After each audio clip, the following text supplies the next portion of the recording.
Karachi auto show जो है उसकी प्रिपरेशन चल रही है, तो हमने कुछ इमरजेंसी में ना कुछ चीज़ें चाहिए थी, तो हमने जाना है all the way to Ocean Mall.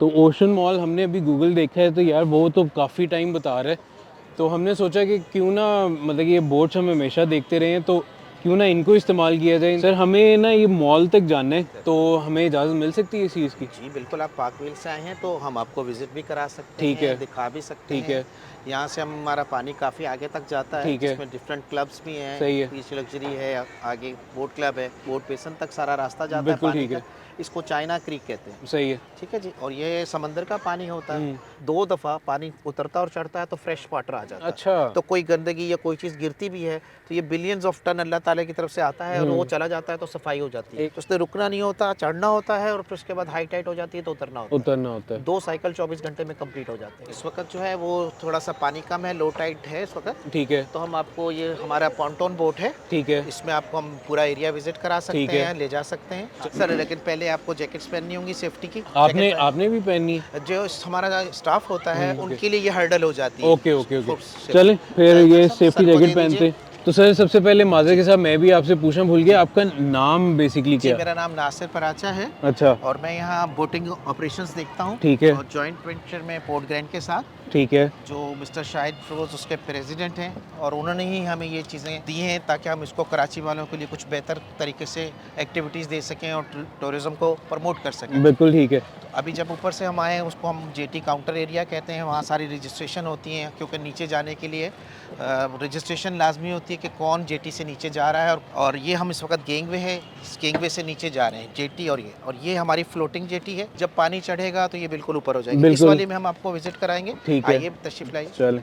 तो सर मुझे ये जी, बताइएगा कि अभी हम किस टाइप ऑफ बोट में बैठे हैं इस अभी? वक्त आप पॉन्टून टाइप बोट में बैठे हैं, इसके नीचे जो है एल्युमिनियम पाइप्स लगे होते हैं, अच्छा, सादा ज़बान में बताने के लिए उनको पॉन्टून कहा जाता है। सही है, वही इसको फ्लोट करते हैं। सही है, डिपेंड ऑन साइज़। ठीक है, बड़े साइज़ के हैं, इसमें 18 इंच भी होते हैं, 20 इंच के भी होते हैं, 24 इंच के भी होते हैं, 36 इंच के भी होते हैं, तो बड़ी छोटी बोट्स के हिसाब से होते हैं। सही है, तो ये बेसिकली जो बोट्स यूज़ होती हैं ये एक तरह से ट्रांसपोर्टेशन पर्पज़ के लिए भी यूज़ हाँ, होती हैं कि आइलैंड्स वगैरह में जाना है, आना है, तो ये वाली स्लो स्पीड होती हैं, ये स्मूथ राइड होती है इनकी। एग्ज़ैक्टली मैं उसी पे आ रहा था, जी। मतलब कि इसका जितना हल डिज़ाइन है that is not made for speed, इसमें कंफर्ट ज़्यादा जी, होगा। कम्फ़र्ट ज़्यादा है। इसको नॉर्मली हम तो यहाँ पे इसको एग्ज़ेक्टिव बोट कहते हैं सही है, कि एग्ज़ेक्टिव टाइप बोट है और इसमें जो है लोग बैठते हैं और सुकून से इसमें जा सकते हैं, एक जगह से दूसरी जगह पे वो ट्रैवल कर सकते हैं।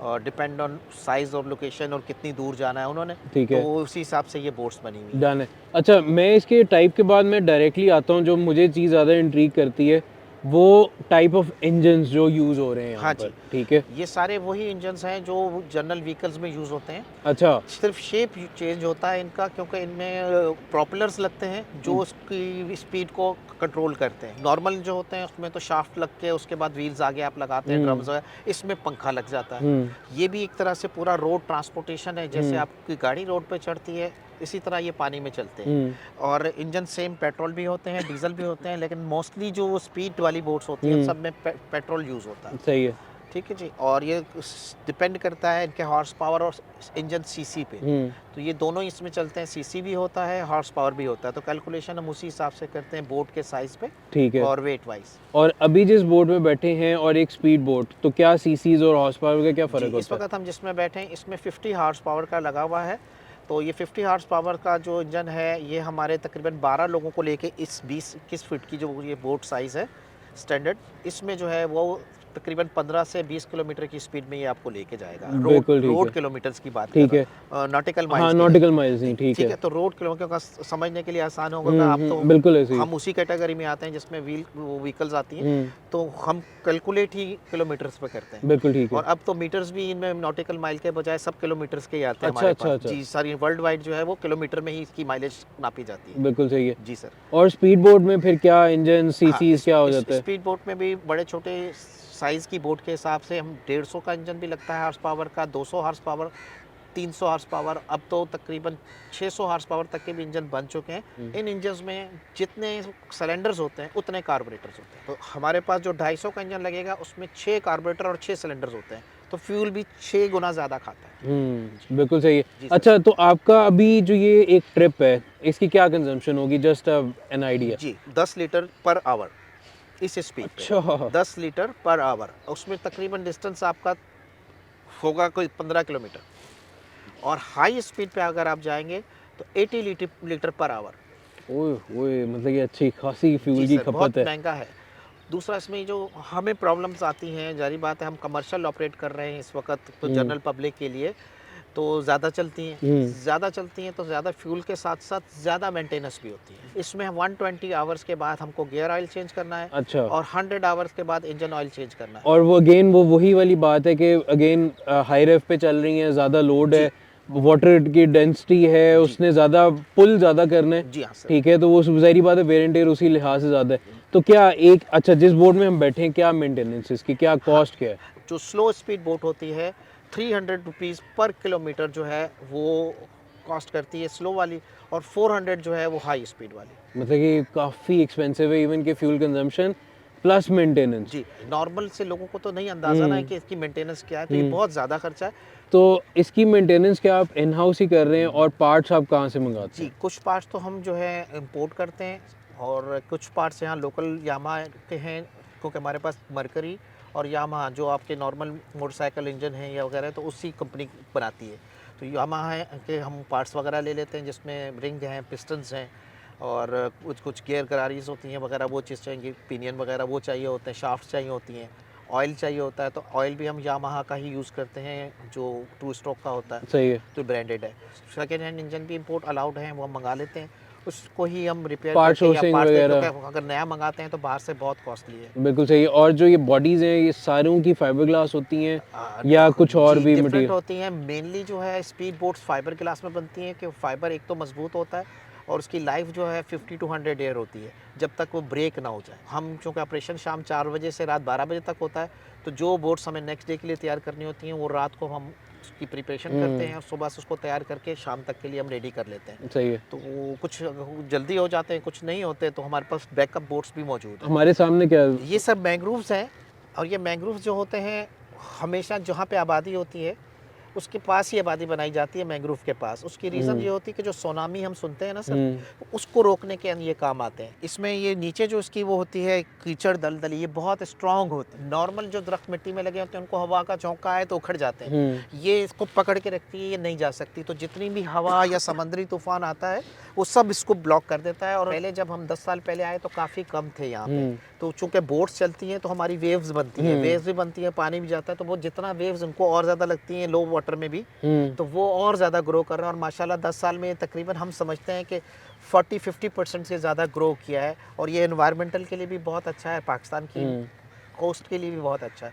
और इस पूरे स्ट्रेच पर अगर स्पीड बोट जो है उसकी आपने क्या अभी तक मैक्सिमम स्पीड आपको अलाउड है, या आपने क्या वो रखा हुआ है एक हाँ, स्टैंडर्ड? इन जनरल चूँकि पाकिस्तान के लोग स्पीड बोट से इतना फेमिलियर नहीं है, क्योंकि ये जनरल पब्लिक का है, जिनकी अपनी बोट्स हैं उनको तो पता होता है। तो यहाँ पे हमने जो एक स्टैंडर्ड जो रखा है, वो शायद साहब ने कहा कि सेफ्टी सिक्योरिटी की वजह से आपने 40 किलोमीटर से ऊपर नहीं जाना है, सही है। और 40 किलोमीटर पानी में बहुत बहुत अच्छी होती है, बिल्कुल। और हमारी बोट्स की जो स्पीड है वो अगर हम मैक्सिमम पे चले जाए तो हम आपको कोशिश करेंगे किसी दिन उस पर भी ट्राई करा दें, वो 70 किलोमीटर तक हम यहाँ चला सकते हैं। अच्छा, एक और चीज़ पे मैं आता हूँ, मुझे वैसे ही एक सवाल ज़हन में आया था।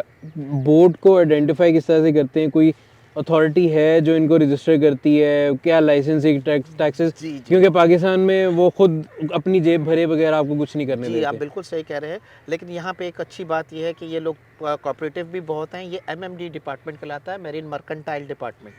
जिस तरह आप नॉर्मल एक्साइज डिपार्टमेंट में लोकल व्हीकल्स करवाते हैं, तो ये व्हीकल्स जो होती हैं ये एमएमडी में रजिस्टर होती हैं। इनके लिए हमें पूरे डॉक्यूमेंटेशन देने होते हैं, सर्वे सर्टिफिकेट्स देने होते हैं, स्पेसिफिकेशन कैटलॉग देनी होती है। लोकल बोट अगर पाकिस्तान की भी कुछ कंपनियां बनाती हैं, अगर वो है तो उनमें बिल्डर सर्टिफिकेट भी चाहिए होता है। इम्पोर्टेड बोट में तो उनका इम्पोर्ट डॉक्यूमेंट चाहिए होते हैं, और प्लस उसकी स्पेसिफिकेशन की कैटलॉग चाहिए होती है, जिसमें साइजेस, कैपेसिटी, इंजन, हर चीज़ मौजूद होता है। फिर एक अपनी तरफ से लेटर जाता है, क्योंकि हमारी सारी बोट्स पोर्ट ग्रैंड के नाम पे रजिस्टर होती हैं। अच्छा। तो पोर्ट ग्रैंड अपनी अथॉरिटी लेटर देते हैं, उस पर फिर प्रोसेस कंप्लीट होके और वो रजिस्ट्रेशन होती है, और बाकायदा एक नंबर इशू होता है। अच्छा। और ये हर साल रिन्यूअल भी होती हैं, इंस्पेक्शन भी होती हैं, सर्वे भी होती हैं।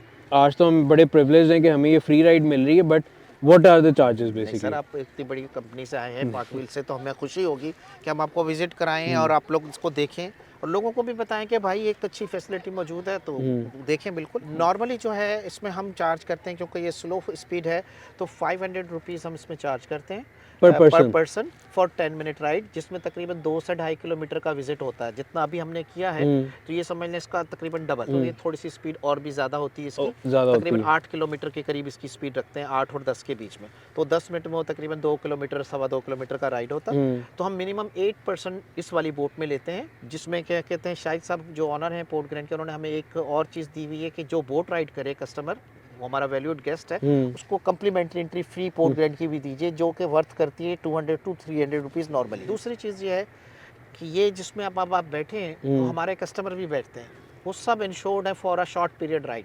अच्छा जी सर, जो टिकट वो हमसे बाय करते हैं पोर्ट ग्रैंड की अथॉरिटी से, उसमें पीछे ही लिखा हुआ है, और वो पर पर्सन 10 मिनट की राइड पे 2.5 लाख रुपए इंश्योर्ड है।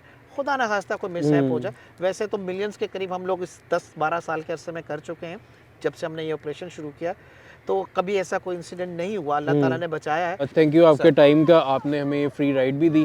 तो व्यूवर्स थैंक यू, आपने अभी तक हमारी ये वीडियो देखी। जाते जाते मैं आपसे रिक्वेस्ट करूँगा कि हमारे चैनल को ज़रूर सब्सक्राइब कीजिएगा, और कभी भी आप पोर्ट ग्रैंड विज़िट करते हैं तो ज़रूर इनके पास आएँ, ठीक है। इनकी ये बहुत फ़न एक्टिविटी है, इवन कि अभी ऑल्दो हमें बहुत अभी ज़्यादा स्पीड में नहीं जा रहे, बट स्टिल ये एक्सपीरियंस जो है ना ये बनता है, ठीक है। तो इंशाल्लाह आप इस बोट रिव्यू के एक सेकंड एपिसोड में हम आपसे बहुत जल्द, हमारी कोशिश होगी कि आपसे मुलाकात करें। अपने ख्याल रखिएगा, अल्लाह हाफ़िज़। थैंक यू जी, बहुत शुक्रिया।